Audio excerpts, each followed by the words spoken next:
This Ken Hant, best storyteller in Texas, saying the day is that it's no use going back to yesterday because I was a different person. Lewis Carroll, a great poet from Great Britain, said that. But don't go back to yesterday. You were a different person. We all change every day. And it goes back to one of my favorite sayings that I used many times before: bury the dead, move on. Yesterday's a dead day.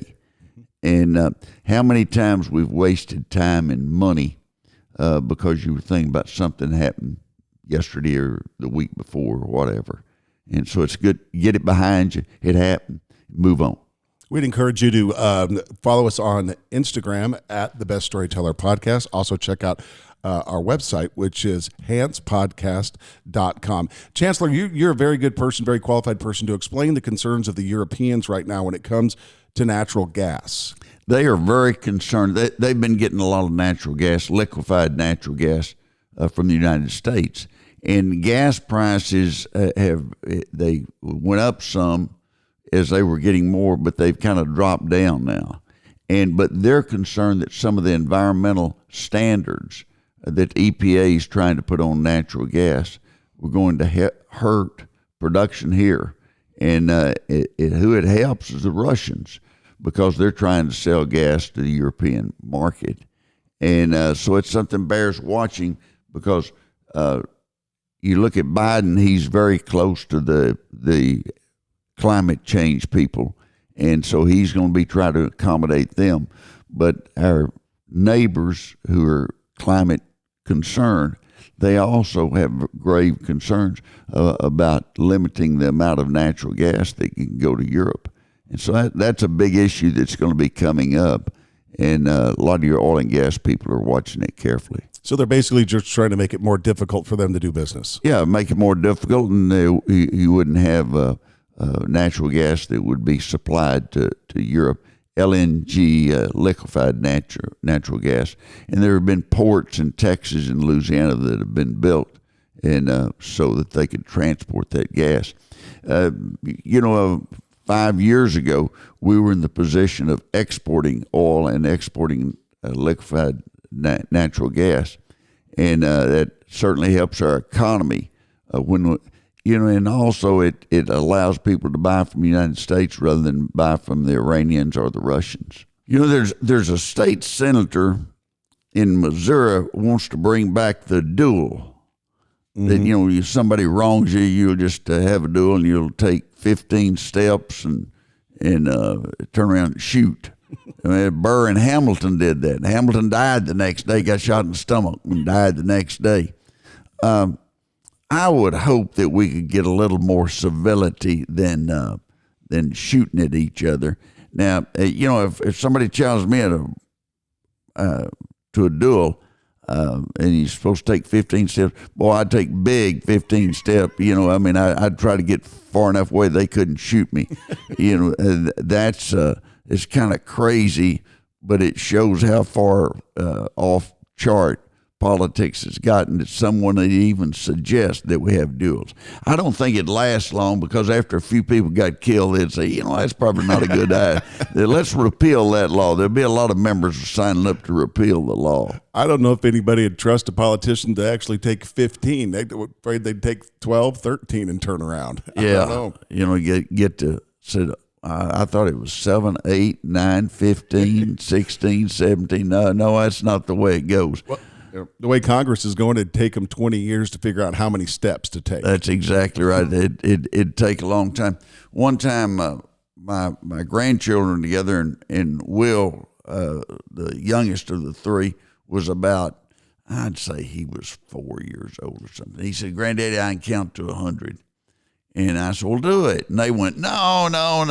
They didn't want to hear him count to 100.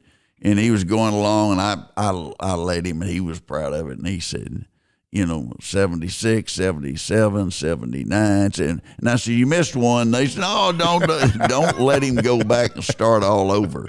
They were tired of it. They didn't want him showing off. He was awfully proud of himself, wasn't he? Yeah, he was, and he missed that one. And of course, it was in the late 70s, and I brought it to his attention. I can't tell you how many times I had to listen to my daughter name all 50 states. Yeah. Oh, it's painful after a while. Yeah, and if she leaves one out after she's done it several times, you don't point out. Right. You left out Vermont. Yeah, or you forgot New Hampshire. Speaking of New Hampshire, did you find it surprising that they were one of the 25 states that signed on about the issue at the border?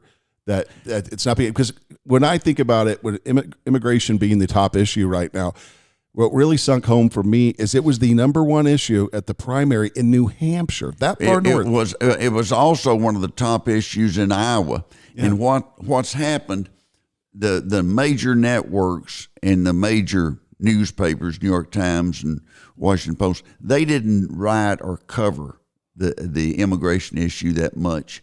And once Governor Abbott started sending illegal aliens to Boston and New York and Chicago and Washington, D.C. and Denver and, sanctuary cities. I mean, the sanctuary cities, they asked for it. Hey, we're a sanctuary. We're going to take care of you. You don't have to worry about it. Come here. We'd love you, L.A. And then all of a sudden they get 20,000 or 40,000. You had 40,000 people that don't have a house, that don't have any food. It's gonna have an impact on your budget. Something's got to be done, and so it brought the attention of that issue to the public, no matter where they were, and that's a huge issue. Biden's trying to get rid of it by having compromise legislation, and the compromise legislation would allow 5,000 a day to come in. Well, that would be 1,850,000 a year, which still is a lot of people. And but some people will point out, well, that's better than 3 million or 8 million or whatever the estimates are. And it really, I don't see that it will pass. I don't think the members are willing to vote for it. And something has to be done at some point in time. But the one thing that shows that Biden may be serious about it, he didn't put anything in there for amnesty. Mm-hmm. And a lot of the Democrats feel like they ought to give them amnesty. To give somebody amnesty for breaking the law is not a good thing to do for any society. A bad precedent. Yeah, there's no downside. Question for you, and I don't know if you know the answer, but do you know if Governor Abbott, when that first bus left to go to a sanctuary city, did he plan on continuing to do this first? Because I think a lot of people thought it was a stunt, that he was just going to do it a couple of times and they stopped doing it. Or do you know if he was no, we're doing this? The governor said that he was going to do it and that he was going to keep doing it until something happened. Mm-hmm. And he's shown a lot of courage and that, now the voters in Texas are for it, mm-hmm. But the sanctimonious cities that say we're a sanctuary city, well, it was easy for them to do it. They weren't Del Rio or Eagle Pass or Laredo. Mm-hmm. They didn't have to deal with the number of people. They'd just be there. They'd just show up. Mm-hmm. And now all of a sudden you've had 20,000 people or 40,000 people show up in some of the cities. I think that probably instead of busing them to New York or Boston or anything, they ought to send them all to Washington, D.C. And if you're going to let them out at the Capitol. Let the members of Congress see it. I'd hate to be that governor of New York at re-election time because they're going to play that clip of her saying, "Come to New York. We'll love you. We'll give you a big New Yorker welcome." And then 6 months, a year later, she's like, we're done. Don't send anybody. Don't send anyone else. It's a big issue, a huge issue, and will not go away. Your friend, who we've had on the podcast, and I would recommend going back and listening to it, is Representative Gonzalez. He's done a great job down there as well. Tony Gonzalez is a guy of common sense and works hard.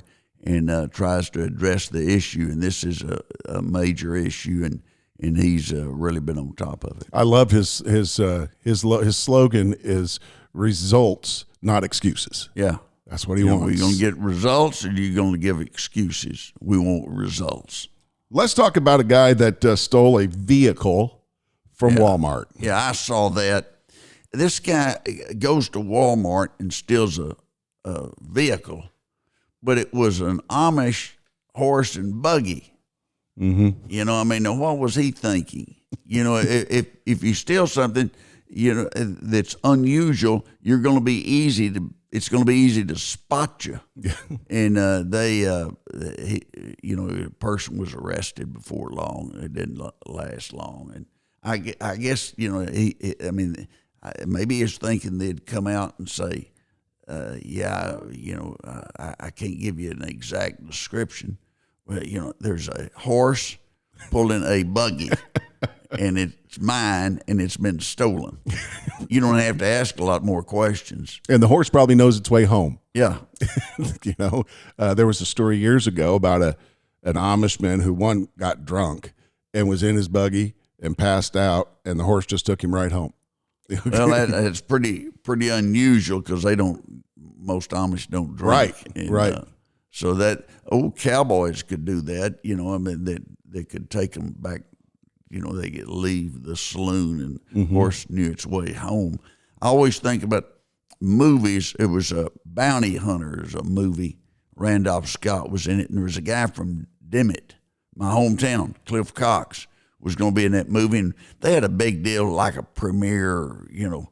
And he got up and spoke, and he said, "It's not a big part, but it's a start." And so I was about 9 or 10, something like that, and asked my mother, when is he going to be in it? When's he going to, you know, be quiet, you know. And finally, Randolph Scott had caught the guy he was after. Randolph Scott was the bounty hunter. Mm-hmm. And he tied him to his horse, to the guy's own horse, and led him back to the town. And when he rode into town, there was a saloon, and standing up on the boardwalk of the saloon was our man, Cliff Cox from Dimmitt, Texas. Yeah. And the crowd broke out in applause, you know, and he was rolling a cigarette like he used to do. Yeah. He was rolling it, and Randolph Scott said, "Where's the sheriff's office?" And he pointed. He didn't say anything. And later he explained, if you say something, they have to pay you more, and they were going to cut me out, you know, rather than let me say anything. So it's a start. Not big, but it's a start. But he pointed at the sheriff's office, and the crowd applauded again after he had his, you know, point. Is that the same guy that had a trailer full of mountain lions? He came back. He had one a regular African lion and a couple of mountain lions. Yeah. And brought them back, and he was over in Muleshoe, and he tried to give them to Max King, my friend over there. And he told Max, said, "What do I do with those lions?" And he said, "Start your own Lions Club." You know? And his dad told him, you know, "Hey, don't you bring a lion home, or don't you bring anything home that Cliff gives you." Cliff thought he'd be good. You know, he'd go around and charge people to see it, or they have them for birthday parties or something. Yeah, you know, come over to the birthday party. Little Timmy's 8 years old, and we're going to have a lion there, and for entertainment. But there wasn't a lot of people that wanted to sign up and pay money for a lion in a cage on wheels to show up in their front yard. We were talking about the horses, about the Amish guy and the horse and buggy, and I can't tell you how many times I've used your line, keep her head up. Yeah, that's one that hold her head up, Luke. I think she smells alfalfa. Yeah. And I have a kid, DJ Draper, who played basketball at North Texas, great guy in Dallas. I can call him today and say, "Hold her head up, Luke," and he'll say, "I think she smells alfalfa." He knows all my sayings. He knows he can finish them. He had trouble a few times with sleeping fox catches no poultry. Yeah. And he said, ask him why he had trouble with that. He said he just didn't like it. But he liked Bury the Dead and Move On, and thought that was very good.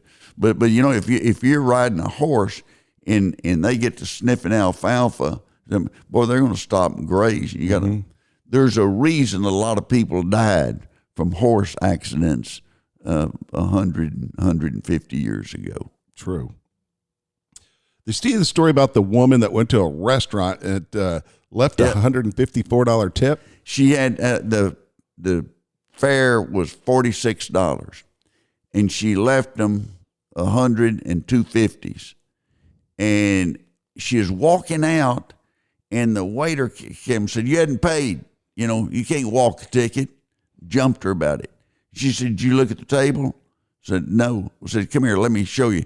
And they saw the $200, and she picked up 150 of it and left. So the tip went, from $154 to $4. And I don't blame her. If I tipped somebody that much and they were accusing me of walking the ticket, I probably wouldn't leave the whole amount. I bet that service person, that wait person, does not make that mathematical error again. Well, yeah, they'll look at the table every time, see if somebody left change. I'm always doing that at a restaurant. If they're slow, which I hate to go any place that's slow. If they're slow, I'll just leave them enough money that covers everything and allows for a tip, and move on. The word tips comes from TIPS, to ensure prompt service. And I always tell them I tip based on speed. If you're moving fast, but every once in a while they think you're there for the ambiance. If I come in your restaurant, I'm not there for the ambiance. There's a reason I go to Sonic or McDonald's or Burger King or someplace. It's speed. Time's valuable. Time's valuable. Yeah. Polyemployment, a new expression that Gen Z and millennials are using to describe having multiple jobs at once. Yeah, millennials started that, and polyemployment means that you've got more than one job. You've got two or maybe three. And that's a new term that people use in the employment business. I was recently overheard a conversation, a young guy, millennial, and he was talking to his buddy. And he said, "You know what? I went to school and I graduated, and so I could grow up, get out of my parents' house and support myself. And now I've got a job and I've graduated college and I can't afford to do it." Yeah, can't afford sad. to. That's sad. The number of people that live with their parents is up tremendously compared to what it was 10, 15, or even 20 or 30 years ago. And it's a money issue. I felt for that kid. I was like, he did everything right and he still can't afford to get away from his parents' house. There's a law being I feel for his parents. I feel for the kid, but I also feel for his parents. Well played. There's no saying about when life began. These guys were talking, and one said it's at conception, and one said it's at birth. Another one said it's when the children leave home and the old dog dies. There's a law being pushed in California that would require new passenger vehicles to have technology that would prevent them from going 10 miles an hour above the posted speed limit. Yeah, only California would come up with something that stupid. But and they say the purpose was cut down the number of deaths. Well, you can do away with cars, and that'll cut down the number of car accidents. That what they'd want to do through computers, they'd know what zone you were in. If you were in a 40, the highest you could go would be 50. And if you're trying to pass somebody, you may need to go a little faster. But I tell you, it would not be a welcome sight out in West Texas.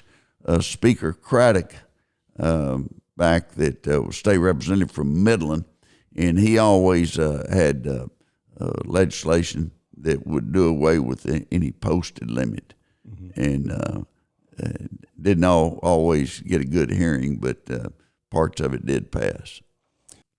There was a good story came out of Philadelphia. A guy was on a commuter train and left his wallet, and one of the employees for the train found the wallet, and it was Christmas Eve, and he drove it to the guy's home. It was over 50 miles away, and and didn't take anything out of it, didn't use credit cards, didn't do anything. He did the right thing. It makes me feel good to see there's somebody out there, and he doesn't have much money. I wondered though, did he get a tip? I hope the guy tipped him. If you lost it, I'd tip somebody if I lost my wallet and they found it and brought it to me. But if they didn't tell me, he deserved it. That's a great story because we see so many negative stories that just dominate the headlines. There's a lot of good people still out there that do things like that. Absolutely did the right thing at the right time. Chancellor, January is divorce month. It is, and I could have told them that. I used to practice law and take domestic relation cases, and you have more divorces filed in January than you do any other month. And a lot of that is they've spent a lot of time together during December, and they realize this not going to work. There's problems here. And they have time to think about it, and they make a decision they're going to go ahead and move forward on it. But there's always a lot of filings after Christmas because they just they don't want to continue. Well, if you're listening to this and you're wondering if you should be concerned, there are some red flags that you can look for. One of them is spending habits. Spending habits, they spend more money. Somebody that's getting ready to file for a divorce, but also they'll spend money on, things to a new wardrobe or a facelift or if they're going to go back on the market, they want to be prepared to get going back on the market. It's my only guess. Well, there's a strategy, I think, that lawyers, they call it spousal support analysis. They tell their clients that if they need more support, they need to go out and shop more so they can see what they need to I guess, maintain their lifestyle.